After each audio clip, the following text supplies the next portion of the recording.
Hi, this is Mr. Beck does your homework. This is AP Physics homework number 25 on rotational kinematics. This is question number 10. I give you a hint and say solve this in two parts, the speeding up and the slowing down, and then add the results. That's a good hint. So here we have the tub of a washer goes into its spin dry cycle starting from rest. So in the first part, I have an initial angular velocity of 0. And then reaching an angular speed of 2.3 revolutions per second. So the final angular speed is going to be 2.3 revolutions per second. Be careful about that. And it says it takes that 6.9 seconds. So the elapsed time is 6.9 seconds. At this point, the person doing the laundry opens the lid and safely switches off the washer. So now I've got a new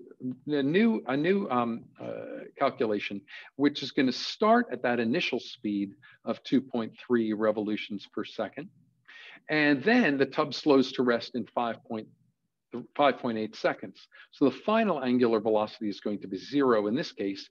And then the time for that is going to be 5.8 seconds. So I have these two things. And I say, how many revolutions, that's another careful, how many revolutions does the tub turn? So I'm looking for a final theta, which is going to give me this theta, and then I'm going to have this other theta, okay?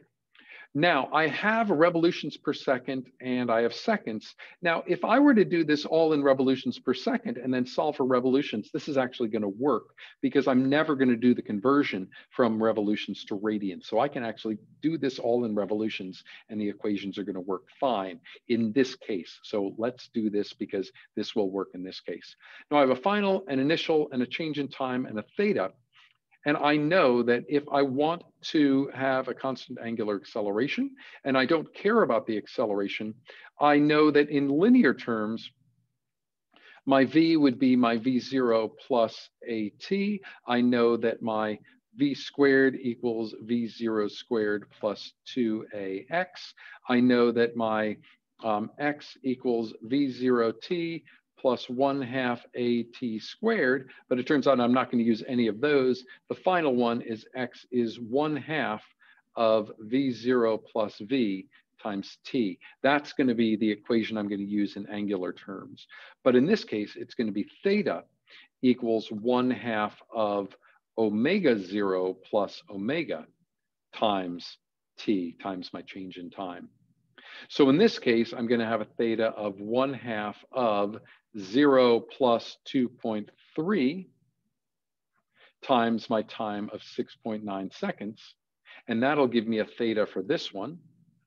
And then my other theta is going to be 1/2 of my initial omega of 2.3 plus 0 times my 5.8 seconds. And so this will give me a theta for this case. But both of them are using that same 1/2 of my initial plus my final, which is basically my average velocity times time.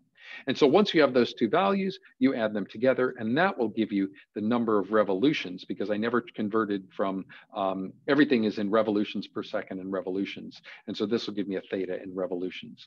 Add those together, and I've got my final displacement in terms of number of revolutions. So I hope that was helpful.